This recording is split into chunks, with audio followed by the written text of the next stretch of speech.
नमस्कार. आज आपण त्रिफळा या द्रव्याची माहिती जाणून घेणार आहोत.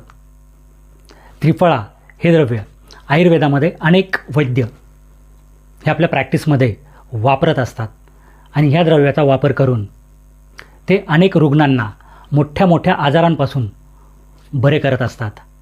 चला तर मग अशा या त्रिफळा द्रव्याची आज आपण माहिती जाणून घेऊयात. सर्वात प्रथम त्रिफळा हे द्रव्य म्हणजे नेमके काय हे माहीत करून घेऊयात. त्रिफळा या शब्दामध्ये संधी विग्रह केला असता त्रि म्हणजे तीन आणि फला याचा अर्थ फळे. तर तीन प्रकारच्या फळांपासून एकत्रितरित्या तयार केलेले द्रव्य ते म्हणजे त्रिफळा होय. तर ही तीन प्रकारची फळे कोणती आहेत ते जाणून घेणे देखील महत्त्वाचे ठरते. सर्वात पहिले ते म्हणजे हिरडा. त्यालाच संस्कृत परिभाषेमध्ये हरितकी असे म्हणतात. दुसरे द्रव्य किंवा दुसरे फळ याला बेहडा, यालाही आयुर्वेदिक परिभाषेमध्ये बिबितक असे संबोधले जाते. आणि तिसरे द्रव्य ते सगळ्यांच्या परिचयाचे, ज्याला संस्कृत परिभाषेमध्ये आमलके असे म्हणतात, तर ग्रामीण भाषेमध्ये यालाच आवळा असे म्हणतात. तर हिरडा, बेहडा आणि आवळा या तीन प्रकारच्या फळांच्या गरापासून तयार केलेले जे द्रव्य आहे त्या द्रव्याला त्रिफळा असे म्हणतात. तर ग्रंथकाराने बऱ्याचदा याचे प्रमाण वेगवेगळे सांगितलेले आहेत. बऱ्याचदा हिरडा, बेहडा, आवळे हे 1, 2 आणि 4 या प्रमाणात घेतले जाते. म्हणजे हिरडा 1 प्रमाण किंवा 1 भाग, बेहडा हे 2 भाग आणि आवळा हे 4 भाग. या द्रव्याचा वापर करताना या फळांचा गर, त्या गराचे चूर्ण केले जाते आणि आतल्या बिया ह्या उपयोगाच्या नसतात. वैद्यवर्ग हिरडा, बेहडा, आवळा हे समप्रमाणात मिश्रण करून देखील आपल्या रुग्णांना वापरतात आणि रुग्णांची मोठमोठ्या आजारांपासून सुटका करताना दिसून येतात. असे हे जादुई द्रव्य त्रिफळा याचे वेगवेगळे फायदे आहेत. ते फायदे आपण एक एक करून माहीत करून घेऊयात. सर्वात प्रथम त्रिफळा द्रव्याला रसायन असे म्हटले गेलेले आहे. रसायन याचा अर्थ आयुर्वेदानुसार जे 7 धातू सांगितलेले आहेत ते म्हणजे रस, रक्त, मांस, मेद, अस्थि, मज्जा आणि शुक्र. तर या 7 धातूंचे जे द्रव्य पोषण करते किंवा हे 7 धातू शरीराची कार्यशक्ती ही वाढत असते. तर असे हे त्रिफळा द्रव्य रसायन म्हणून काम करते. काम करताना हे कोमट पाण्यासोबत किंवा मधासोबत घेतल्याने निश्चितपणे फायदा होत असतो. अष्टांग हृदयकारांनी सूत्रस्थानामध्ये त्रिफळाचे फार चांगले वर्णन केलेले आहे. त्रिफळाचा दुसरा उपयोग तो म्हणजे नेत्रे. ही वनस्पती नेत्रे आहे. नेत्रे याचा अर्थ डोळ्यांशी संबंधित बरेचसे आजार हे त्रिफळा चूर्ण याचे सेवन केल्यामुळे हे कमी होताना दिसून येतात. बऱ्याच व्यक्तींमध्ये अगदी आबालवृद्धांपासून म्हणजे लहान बाळांपासून, लहान मुलांपासून ते वृद्ध व्यक्तींपर्यंत बऱ्याच लोकांना चष्मा असतो. तर चष्माचा नंबर कमी करण्यासाठी त्रिफळा चूर्णाचे नित्यनियमाने सेवन केल्यामुळे चष्म्याचा नंबर कमी होण्यास मदत होते. दृष्टी क्षीण होते, दृष्टीमांद्य असणे किंवा डोळ्यांची शक्ती कमी होते, दिसण्यास अंधुक दिसणे, रातांधळेपणा असणे, ग्लोकोमा किंवा काचबिंदूसारखा त्रास असणे, डायबिटिक रेटिनोपॅथी झाल्यानंतर कॅटरॅक्ट किंवा मोतीबिंदूसारखा आजार हा बऱ्याच रुग्णांना जडतो. तर अशा वेळेला त्रिफळा चूर्णाचे ओरली किंवा अभ्यंतरतः मधासोबत सेवन केल्यामुळे डोळ्यांचे बरेचसे त्रास कमी होत असतात. नेत्रधावन ही डोळ्यांचे आरोग्य सुधारण्यासाठी एक केली जाणारी प्रक्रिया आहे. नेत्रधावनासाठी त्रिफळाच्या काड्याचा उपयोग केला जातो. आता तो कसा करायचा, तर 1 चमचा त्रिफळा चूर्ण घ्यावे, 4 कप पाणी घ्यावे आणि ते उकळवून त्याचा 1/4 किंवा 1/4 काढा करावा. 4 पदरी कापडामध्ये असे हे द्रव्य गाळून घ्यावे आणि गाळून घेतल्यानंतर स्थानिक स्वच्छता करून डोळ्यांवर ही धार सोडावी किंवा डोळे ह्या पाण्याने, कोमट पाण्याने, अति गरम किंवा अति थंड अशा स्वरूपात हा काढा असू नये. तर अशा कोमट द्रव्याने डोळे स्वच्छ धुतल्यामुळे डोळ्यांची शक्तीही वाढत असते.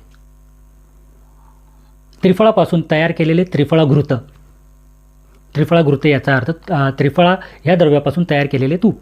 या तुपाचा डोळ्यांसाठी, विशेषतः डोळ्यांचे जे जे आजार असतात ते कमी होण्यासाठी नेत्रतर्पण या विधीने जर त्रिफळाघृताचा उपयोग केला तर डोळ्यांचे समस्त त्रास हे कमी होत असतात. तसेच बऱ्याचदा तळपायाला त्रिफळाघृत लावून त्याच्यानंतर काशाच्या वाटीने तळपाय घासल्याने, याला पादाभ्यंग असेही म्हणतात, तर त्याच्यानेही दृष्टी सुधारण्यास मदत होत असते. आता पादाभ्यंग आणि डोळ्याचा संबंध कसा? तर आयुर्वेद शास्त्रामध्ये डोळ्यांपासून 2 शिरा गेलेल्या असतात, त्याचा संबंध डोळ्यांशी असतो. त्यामुळे तळपायांना त्रिफळाघृताने पादाभ्यंग केल्यामुळे डोळ्यांचे बरेचसे त्रास हे कमी होताना दिसून येत असतात. रसायन आणि नेत्र हे 2 फायदे बघितल्यानंतर तिसरा फायदा ते योगवाही आहे. योगवाही आहे याचा अर्थ काय? तर त्रिफळा चूर्ण हे इतर कोणत्याही औषधासोबत घेतल्यामुळे स्वतःचे गुणधर्म ते सोडत नाहीत. स्वतःचे असणारे फायदे हे रुग्णांना निश्चितपणे लाभतात आणि ते ज्या द्रव्यांबरोबर दिलेले आहेत त्या द्रव्यांची कार्यकारिता शतपटीने वाढवताना दिसून येते. तर असे हे त्रिफळा द्रव्य हे योगवाही देखील आहे. डायबिटीजमध्ये किंवा प्रमेहामध्ये रक्तामधील साखर किंवा लघवीमधील साखर कमी करण्यासाठी देखील त्रिफळा चूर्णाचा खूप चांगल्या प्रकारे उपयोग होत असतो. आयुर्वेदानुसार प्रभुताविल मूत्रता म्हणजे डायबिटीजमध्ये वारंवार किंवा सतत लघवीला येणे ही गोष्ट घडत असते. शरीरामध्ये क्लेद वाढलेला असतो, शरीरामध्ये आमाची संचिती झालेली असते. तर अशा क्लेदाचे वहन किंवा क्लेद कमी करण्यासाठी त्रिफळा चूर्ण हे अत्यंत उपयोगी असते.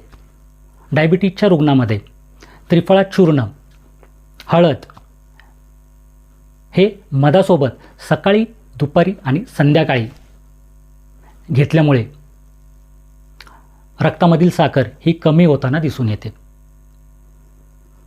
पुढचा फायदा तो म्हणजे त्रिफळा चूर्ण हे अनुलोमक आहे.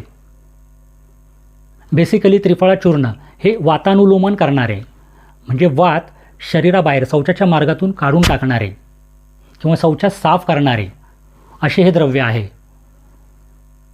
तर ज्या लोकांना बद्धकोष्ठतेचा त्रास असतो किंवा मलावष्टंभ, कॉन्स्टिपेशन, पोटामध्ये गॅसेस होणे, पोटात मुरडा मारणे, पोट दुखणे, पोटामध्ये अजीर्ण होणे, तर या त्रासांमध्ये मूळ कारण हे बद्धकोष्ठता असते.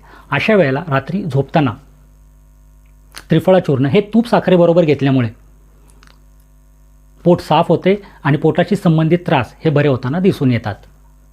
बऱ्याचदा काही रुग्णांना सवय असते की कोणतेही द्रव्य, विरेचक द्रव्य हे ते वारंवार घेत असतात.